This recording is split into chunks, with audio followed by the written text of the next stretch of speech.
le succès et la conquête de la lune dans une nuit étoilée. Il vaut mieux avoir un mauvais objectif que ne pas en avoir du tout, car l'accomplissement d'un mauvais objectif procure de la sagesse, mais la procrastination est une marche en arrière. L'essentiel n'est pas la chose pour laquelle on se bat, mais la raison pour laquelle on les fait. Une mère célibataire s'est rendue compte, preuve à l'appui, que le père de son enfant menait une double vie. Elle, qui prenait en charge cet étudiant qui était encore sur les bancs de l'université, elle qui se battait pour que cette relation puisse durer longtemps, elle qui préparait la vie en fonction de cet homme, elle qui faisait tout en fonction de ce que cet homme, lui et leur enfant devraient devenir, s'est rendue compte qu'elle était dupée. Elle tenait tellement à cet homme, cette relation était si importante, indispensable pour elle, qu'elle s'est mise à se battre pour sauver son couple. Elle avait abandonné les études 4 années plus tôt, car elle croyait que cela ne valait pas la peine de poursuivre ses études. Elle était à 2 années de décrocher son bac, mais elle s'est dit que ça ne valait pas la peine. Elle qui était née dans une famille très riche, fortunée, elle qui, tout au long de son enfance, sa mère lui répétait: tu es une reine, tu es la plus jolie de toutes les femmes, tu es ravissante, tu es resplendissante, de beauté tu es flamboyante, tu es divinement belle. À force de lui répéter cette même chanson tous les jours pendant son enfance, sa mère lui disait: les rois, les empereurs viendront se prosterner devant ta beauté. Tu seras la reine et moi je serai la reine mère. Elle grandit dans cette attitude-là. Et au fond d'elle-même, elle fut formatée telle que elle croyait sincèrement que sa plus grande force était sa beauté. Elle était convaincue sincèrement que son point fort était son apparence. Elle croyait au fond d'elle-même que tout ce qu'elle avait de grand, c'était son apparence. Ainsi, elle s'attendait à ce que le monde se prosterne à ses pieds. Ce qui était fait, les jeunes gens le faisaient. Mais il y a un secteur de la vie où cela n'est pas passé, à l'école. Les professeurs ne le fit pas. Alors, qu'est-ce qu'elle s'est dit? Non, qu'elle ne devrait pas poursuivre ses études. 2 années avant son bac, elle arrêta. Maintenant, elle s'est retrouvée 4 années plus tard dans une position de faiblesse. Elle s'est rendue compte que sa rivale était aussi étudiante, aussi bien que le père de son enfant. Elle s'est rendue compte qu'elle perdait du terrain à cause de cela. Elle avait un avance aussi. Elle avait une marche en avant. C'était quoi? La richesse de sa famille, la fortune de son père, mais qui était en train de dégringoler aussi, au point où elle se retrouva aussi dans la classe moyenne, la basse classe moyenne. Mais sa beauté était toujours là. Sa tante lui dit clairement: ta rivale, et du point de vue apparence, beauté, match nul, lambi partout, hein. Mais elle a de l'avance sur toi, elle étudie. Tu vois ces intellectuels. Une fois qu'elle voudra faire le choix, elle va se mettre avec celle de son niveau intellectuel. Et toi, tu perdras. C'est ainsi que la fille de notre histoire reprit le chemin de l'école 4 années plus tard pour aller décrocher son bac.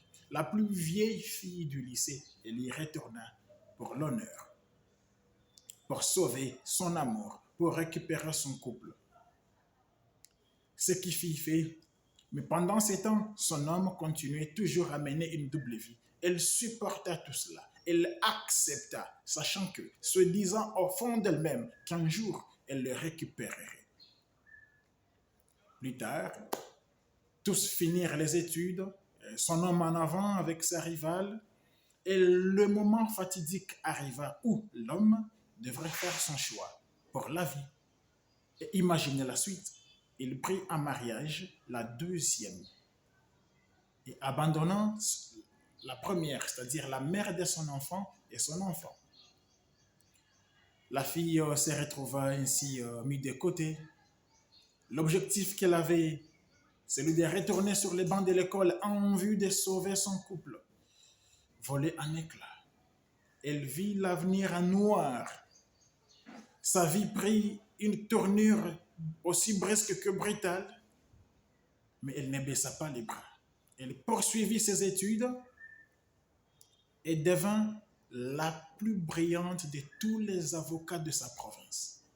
Elle devint l'as du barreau. Elle put décrocher le poste de procureur, elle put aller plus haut et même elle devint beaucoup plus haut, au point où elle devint procureur général de la République. Elle finit par rencontrer un homme.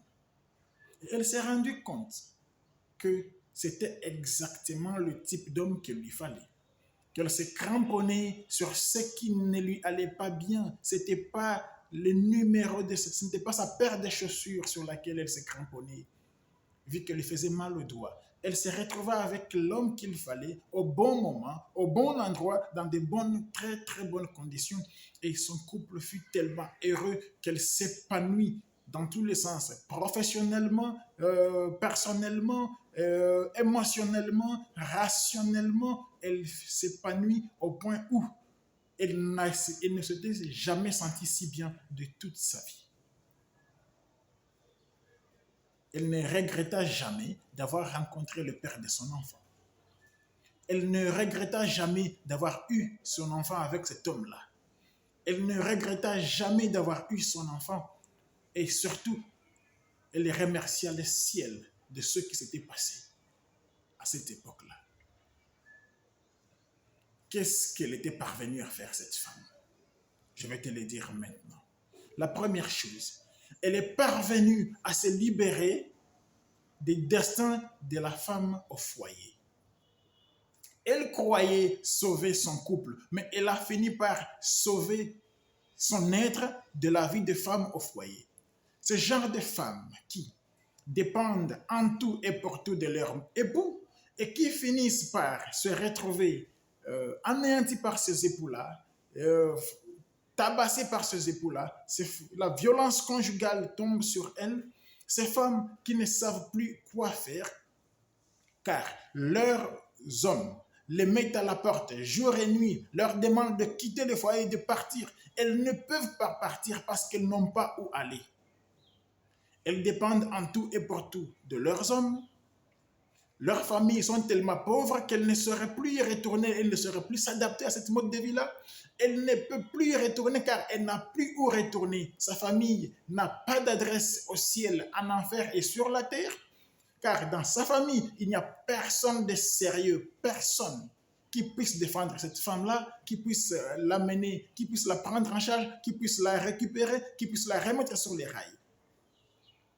Elle s'était affranchie, deuxièmement, de la vie de ces femmes-là, qui ne se sont préparées à rien du tout, à tel point qu'elles vivent au crochet de leur mari, dépendant en tout et pour tout de leur mari. Elles n'ont jamais connu l'amour, elles n'ont jamais connu la tendresse, elles n'ont jamais connu la douceur, elles n'ont jamais connu la vie. Elles sont traumatisées, elles sont négligées, chosifiées, zombifiées, négligées par leur mari. Elles ne savent pas partir parce qu'elles ne sauront même pas se prendre en charge elles-mêmes. Elles sont restées ménagères, femmes au foyer et c'est fini. Toute leur vie, elles n'avaient qu'une seule idée en tête, se marier, devenir femme de quelqu'un, parce que dans leur culture, c'est ça la fierté d'une femme, devenir épouse de quelqu'un, comme si cela suffisait pour faire la vie. Cette fille s'était battue, avait accepté l'humiliation, croyant sauver son couple. En réalité, elle a sauvé sa dignité. Cette fille s'est battue pour récupérer le cœur de l'homme qu'elle aimait. En réalité, elle a récupéré le contrôle. sur son destin. Cette fille se battait pour son couple, mais en réalité, elle s'est battue sans le savoir pour son avenir. Cette fille avait pris l'initiative de se battre contre la rivale, celle qui tenait son homme en main. En réalité, elle s'est battue pour récupérer son honneur, mais elle ne le savait pas au départ. Cette fille a engagé une lutte pour prendre le contrôle du cœur de son homme, mais en réalité, elle a pris le contrôle de sa propre vie. Elle ne l'a su que tardivement. Cette fille se battait, elle se battait corps et âme pour qu'elle puisse récupérer l'amour qu'elle croyait être l'amour de sa vie, mais en réalité, elle a récupéré l'ensemble de sa destinée. Cette fille croyait lutter contre l'infidélité de l'homme qu'elle aimait, mais en réalité, elle luttait contre l'infidélité d'elle-même à l'égard d'elle-même. Cette fille voulait se libérer de l'emprise de la dépendance à l'égard d'un homme pris par une autre femme, mais en réalité, elle s'est affranchie d'une relation toxique. Cette fille croyait mener une lutte acharnée pour des raisons émotionnelles, mais en réalité, c'était pour des raisons vitales. Et elle a gagné son duel. Car en réalité, ce n'est pas la chose pour laquelle on se bat qui compte, mais c'est la raison pour laquelle on se bat qui est la première chose dans tout. Le succès et la conquête de la lune lors d'une nuit étoilée, mais le jour finira par s'élever. C'est la raison pour laquelle dormir sur ses lauriers est une grosse erreur. Il faut toujours aller de l'avant. Lutter pour quelque chose. Défendre quelque chose. Avoir un objectif. Peu importe que ce soit bon ou mauvais, d'abord, aie un objectif. S'il le faut, tu vas rectifier le tir chemin faisant. Car la réalisation d'un mauvais objectif vaut mieux qu'il n'y ait point avoir d'objectif du tout. Car si tu réalises un mauvais objectif, tu vas grandir, tu vas mûrir, tu vas t'assagir. Mais si tu n'agis pas, en réalité, tu ne fais qu'une marche en arrière. Prends bien soin de toi.